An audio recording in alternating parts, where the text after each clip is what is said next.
Hi again and welcome to Bible Tales. I'm Tom, this is Juliana. We're so glad to have you here.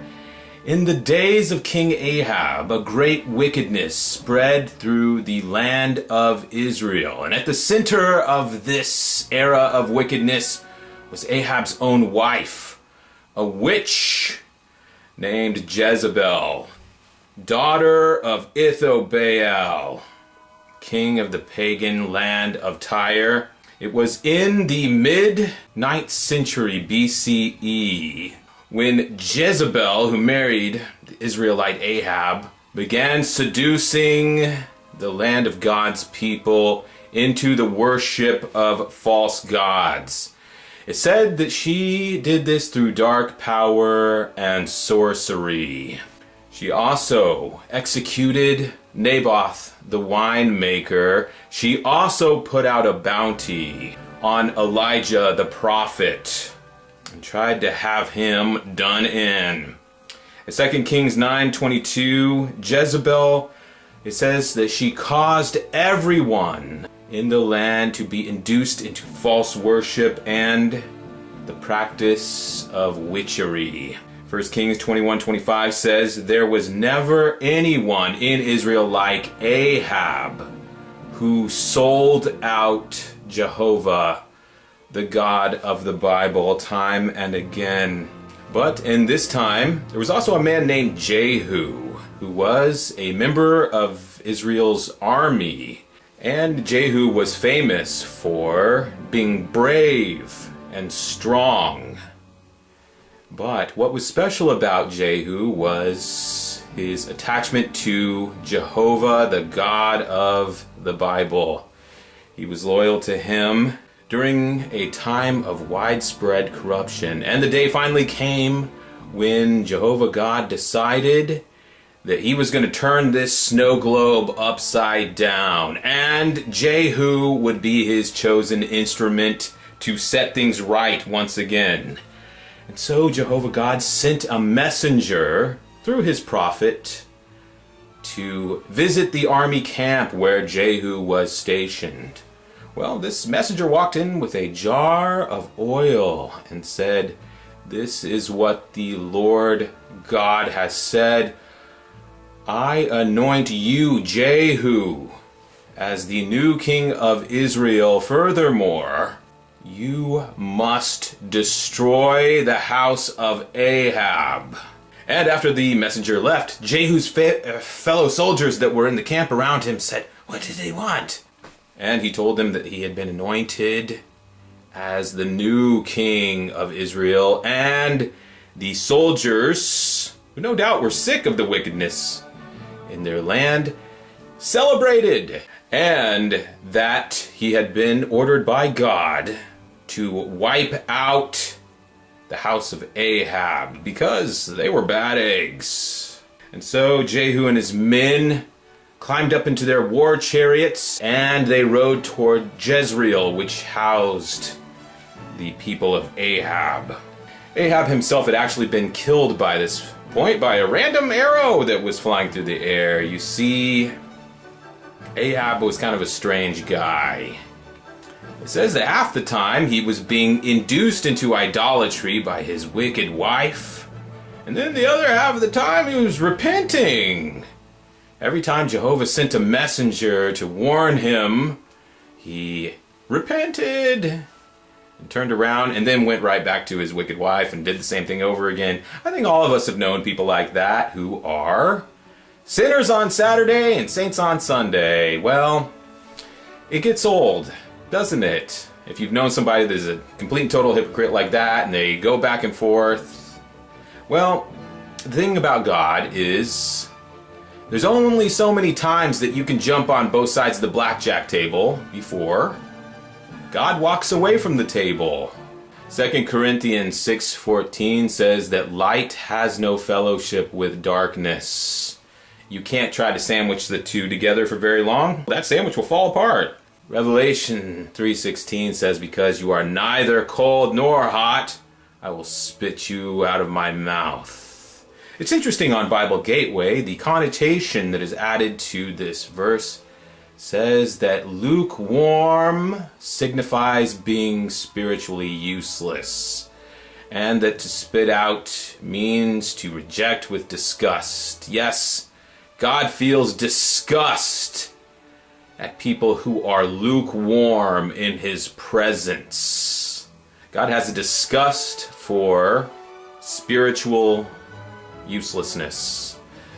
I want to be clear, this doesn't mean somebody on crutches or something like that. It's useless in the spiritual sense of the word. A man has one foot with God and one foot in Satan's world. This reminds me of Judas. A lot of people say, what went wrong with Judas? I have my own theories about that. I think Judas attempted to sit at the table of God and also partake at the table of demons. We know that he had a love of money. My theory is based on Jesus' own words at Luke 22 verse 31. Behold, Satan has demanded to have you men. If you're somebody that is going to give part of who you are to Satan, you're going to give part of your attention to Satan, at some point God will say, just throw him the whole bouquet. Shortly before his death, Ahab consulted with the Yahwists who were in his court. Yahwism was one of the popular religions of the time. It sounds nice, doesn't it? It sounds like the worship of Yahweh, Jehovah. It was a superficial religion that used the name of God on the surface, and then beneath it was corruption, uselessness, worthlessness, contamination. And this may remind you in our day of people who name drop Jesus. Could be a clergy person, it could be a motivational speaker. We've seen inauthentic people in our day who use the name Jesus to add a feeling of authenticity to what they're talking about. Below that is just their own personal garbage. Well, is something that happened in Bible times too. It was called Yahwism, where they gave people that feeling that they had God in the message, and they would spice it with the name Jehovah. By the way, there's a parallel today. I and Juliana were in an organization of people that did the same thing. And today, even academics call them the Jehovists. We're not the first people to recognize the parallel with the Yahwists of Bible times. And these are people who use the name of God. They frost that cake with the name Jehovah. This organization, when they did things like make predictions using the name Jehovah. It's like jangling car keys in front of a baby. They say everything they do, say, don't forget the holy name. And they would use that for famously false predictions. What they would do, and they always dressed it up with the name Jehovah. Well, this happened in Bible times too. They say that God was married to Asherah, one of the false gods. And they gave the window dressing of God's holy name. And they made predictions in God's holy name. What was this worth, though? Jehovah God sent a number of messengers to Ahab telling him to repent. And in the end, he sent one final messenger, Malachiah, not to be confused with Malachi from a different setting in the Bible, but he sent one last messenger to Ahab and his court of Yahwists and said, you know, if you want to believe them, go for it. This is Jehovah walking away from the table. These Yahwists told Ahab that he would triumph at the upcoming battle of Ramoth Gilead. Assured him that he would be victorious. Well, he rode out to the battleground, and the first thing that happened was an arrow flew through the air and killed him. And that was the end of Ahab's story. And his son Jehoram took over as king after that. But that would also be short-lived because Jehovah had pulled the plug on this. Romans 1:28 says they reprobated the knowledge of God so that he gave them up to a reprobated mind. If God keeps extending his hand to you over and over again and you wave him off, At some point, God will walk away from you. That day will come where he gives you over to your own reprobate mind. And you will be alone, separated from God in the consuming flames of Satan. We are all surrounded by the flames of Satan's system of things. Zechariah 3 verse 2 says, "Has not this man been plucked like a brand from the fire?" Sometimes we forget God rescued us from fire. We didn't do some favor for him. It's the other way around. Jude 23 says that we should feel a sense of fear mixed with mercy, hating even the clothing stained by corrupted flesh. Because of his perfect justice, Jehovah God decreed the murderous reign of Jezebel must be brought to an end, and the blasphemy against his holy name must come to an end. And so the anointed of God, Jehu, along with his chariot men, rode westward towards the wicked witch's castle.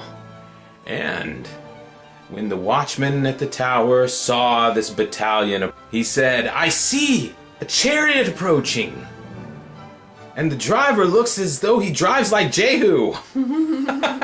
This is one of the great one-liners from the Bible.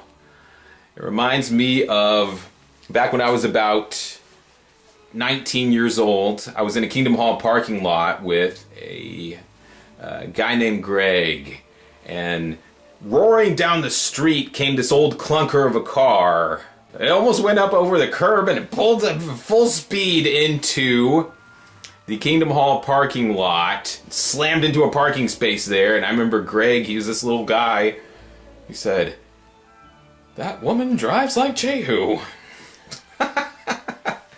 Well, apparently back in Bible times there was also people that viewed the speed limit as a suggestion more than a rule, and apparently Jehu was one of those people. But back in this scenario, the woman in the car was named Rowena, and her and Greg, they kind of had a little rivalry back in those days. You see, Rowena was I guess you could call her a can-do sort of woman. She was a stocky woman, and she could be a little bit bossy at times, and Greg was a guy that really believed that men are the bosses and women should know their place, and so they kind of did not see eye to eye all the time. Remember one time Rowena said, "Psalms says that women are a large army." And Greg said, "Yeah, a large army." And he pretended to be fat. I remember that during the meeting when Rowena would get up to go to the water fountain, Greg would, and the chairs had raised backs, and he would reach under the chair and put her books somewhere else so that she would be confused. So, and they would always do things like that. They would race each other to the water fountain or race out of the parking lot. I'll never forget this one time. She was in a car and she flew in front of him, and he was, I was with him, and he's like, and he was like, oh.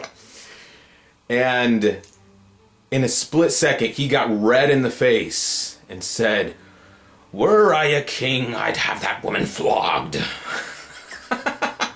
So that really stuck with me. You don't hear people bringing up flogging very much. There was another time when, this is back in the late 1990s, and women went during this time period and got glamour shots. They would go to the mall, and it was a photographer studio where they had costumes that the women could put on, and it was a novelty thing that was real big back in those days. Well, Rowena had a photo shoot where she dressed up like I guess it was a 1930s glamour, like a Hollywood look, and she put on all the eye makeup and the gaudy jewelry, and she had some big coat or something like that, and she was sitting on a divan and had her photo taken. Well, she was very proud of this, and it was circulating, and people were looking at it and oohing and eyeing. And I remember Greg, he came up to the group and said, "Oh wow, you went for the Jezebel look." You know, the funny thing is, one or two times I saw the guy that she married. His name was Frank. He was the tiniest, skinniest little guy. The first time I thought he was a teenage boy or something. He was so skinny and so tiny. And Greg married a kind of a big boned woman. And so it's funny how that worked out. But anyway, bless their hearts. Don't take any of that seriously. It's just, they're really very sweet people, so don't take it. The other thing was, I always remembered that Greg presented himself to me as this great woman hater, but his mother was in the same Kingdom Hall, and she was always straightening his tie and things like that. So a little bit of a mama's boy. I also heard that he had a daughter who was his princess. So Jehu, riding full speed along with his army towards the castle of the Wicked Witch. And they started getting nervous there because they sent out a horseman to greet them as a messenger and see what they wanted. Well, they watched from a distance out the window, and this little guy rode out there on his horse, and he talked to them a little bit, and then they saw him circle around to the back of the crowd and join with them and start riding, and they said, what's happening? Well, anyway, Jezebel's son, Jehoram, got on a horse and rode out. And he rode up to him and said, "Is there peace, Jehu?" Or in our modern language, he was saying, "We're good, right?" You see, up to this point, Jehu had always been subservient to the ruling class because Jehu was a law-abiding person. And although the ruling class of this time was evil, Jehu was a man who followed the rules. Well, God said those days are over. Jehu said in reply, "How can there be peace when the witchcraft of your mother abounds?" Well, Jehoram started freaking out, and he turned around to run back and tell his mother, but Jehu drew a bow and arrow and shot him in the back. That's right, when God is done with you, it's not pretty. Jehu told his men to throw Jehoram's corpse in the field of Naboth. Before you feel sorry for any of these people, remember poor Naboth. This reminds me of Judas being put into the potter's field. You see, they killed poor Naboth to get his field. They wanted a free field, and so they killed this little guy. Well, Jehovah prophesied, "You will pay for this field," in the same way that Judas paid for potter's field. As they approached the Wicked Witch's castle, she looked out the window. She went to her castle tower, looked in the mirror, and the Bible says she arranged her hair and put on makeup. She may have been trying to charm Jehu, or perhaps even cast a spell on him. Well, she wouldn't get the chance, because that story ended before it ever began. When Jehu rode up beneath the castle tower, he looked up and said, "If anyone up there is with me, throw her down." Well, there was a couple of guys up there, and they grabbed Jezebel and flung her out the window like a bag of rice. That's how you know people are bad, when their employees will turn on them in an instant. Anyway, they chucked her out the window, and she went flying through the air. Ah! All the way to the steps below. Splat! Like a water balloon, she exploded all over the place. And then the horses that were down there went and trampled her like a candy bar wrapper on a city street. Well, that's when Jehu kind of had a John Wayne moment. He jumped down from his chariot and he went inside the building and made himself some food to eat. It says that he sat down with a drink and some food. So I guess he was feeling a little bit of swagger at that point. But a moment of fear set in for him when he remembered that Jezebel was a king's daughter. And he knows how Jehovah feels about royalty. And so he ordered his men to go scrape up what was left of Jezebel and give her a decent burial. Well, that was not possible because a pack of wild dogs had come along and eaten Jezebel's remains to where only a few bones remained. So into Jezebel, it was just as Jehovah prophesied it would be. After that, news of what Jehu had done spread all through the land. And Jehu sent a letter to the nearby town of Samaria, where Ahab's cohorts were hiding out. He told the people of the city, "Select one of Ahab's sons to be your next king, and then come outside and prepare to do battle with me." Well, those people said, "Thanks, but no thanks." And instead, they rounded up all of Ahab's consortium and executed them, the people themselves. They chopped their heads off. And then they sent Jehu a basket full of the heads. And Jehu ordered that their skulls be piled at the city gates, so that all will know not a word Jehovah spoke against Ahab will fail. Well, after that, Jehu was riding his chariot down the road one day and saw a man standing there.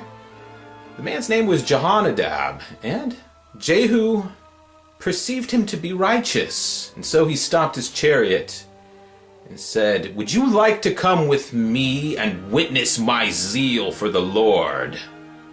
He extended his hand and lifted him up into the chariot with him. They rode swiftly to the city of Samaria, where Jehu finished killing and destroying all who sided with Ahab. And this was the beginning of one of the great friendships of recorded history, Jehu and Jehonadab. I remember when I was about 20, I saw a giant mural of this scene. It was in New York. New Jersey, actually. If you take the high-speed transit from Manhattan to Jersey City, there is an assembly hall, a special assembly hall of Jehovah's Witnesses right there, where it's actually a early 20th century theater that was renovated for the purpose of this assembly hall, in the lobby area of the theater with paintings of famous Bible scenes. There's the Four Horsemen. There is, at the fountain area, there's Jesus and the woman at the well. There is an archway that has a large painting of Jehu lifting Jehonadab into his chariot. I was among the earliest of the people to, when the theater was reopened, I was one of the first people there to witness this. I remember the theater was still empty. There was fresh carpet. You could still smell the fresh paint. And I remember standing there, and Jehonadab, they even made postcards of it somewhere, these collectible cards of, there was the Jehu and Jehonadab chariot scene, and there was another one that had, I presume it's Jehu, there's a man with a golden helmet, and he's racing towards the battle with a yellow flag that says Jehovah. Well, anyway, Jehu and his new friend Jehonadab rode towards the temple of Baal, where a grand celebration was happening in honor of the Philistine demon god Baal. It says that the temple was crowded from one end to the other with every worshiper of Baal in the land. And Jehu pretended to be a fellow worshiper and went inside, and he pretended to make burnt offering to the god Baal. What the worshippers there didn't know is that Jehu had snuck in 80 of his own men and told them not to allow anyone to leave. Well, when Jehu turned around, his men barricaded the doors. And that's when the swords came out. And screaming ensued, as they slaughtered every last worshiper. They burned the sacred stone of this pagan god and tore down the temple. Not long ago, we were watching a program on TV. It was called Bible Land Passages, and they were actually in northern Israel visiting one of these locations of false worship from this exact time period.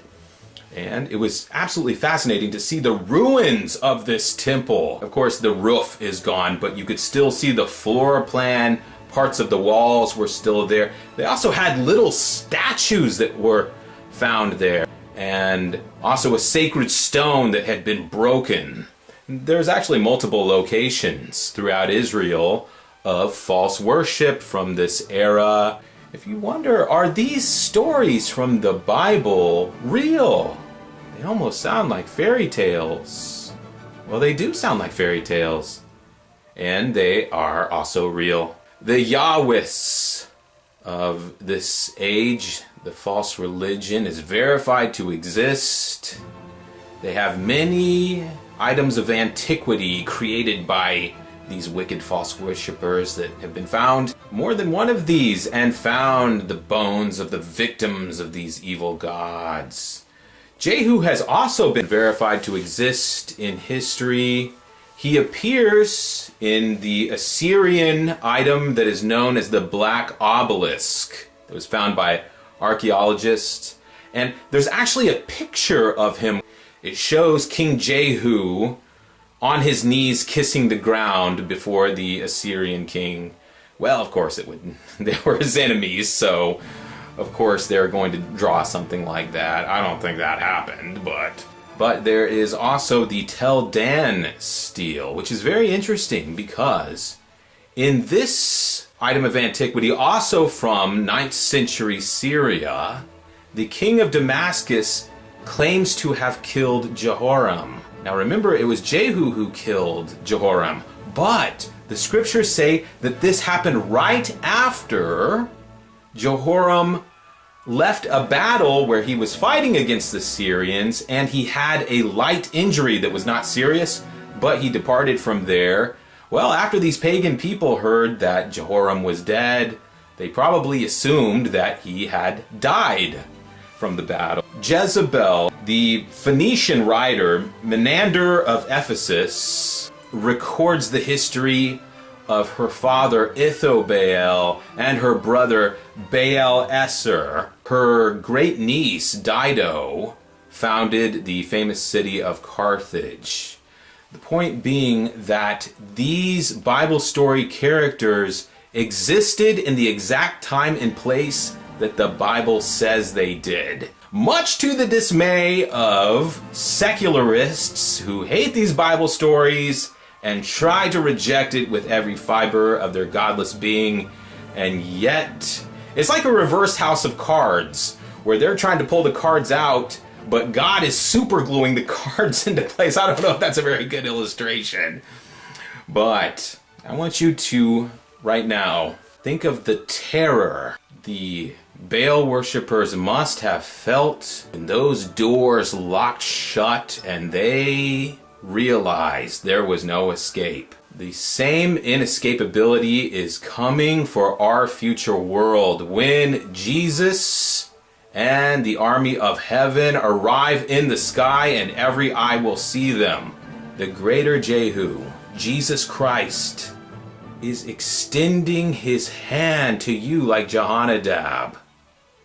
Today is the time for you to side with the army of God before it's too late. Anyway, thank you for being here on today's episode of Bible Tales. We appreciate you, we are glad you're here, and we hope you have a great weekend. Bye-bye!